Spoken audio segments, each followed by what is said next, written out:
Hi everybody, Charles German. One of the things I like to do a lot is pouring.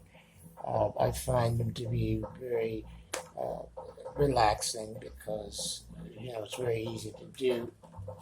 Like for instance, this one right here I did. And I'm going to show you.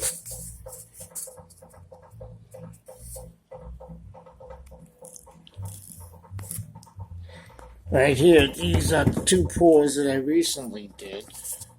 This one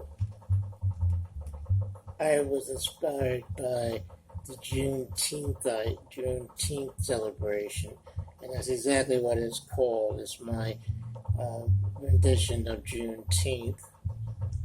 And this one over here was another pour that I did. Doesn't have any particular theme, but I thought that it would be good for demonstration purposes.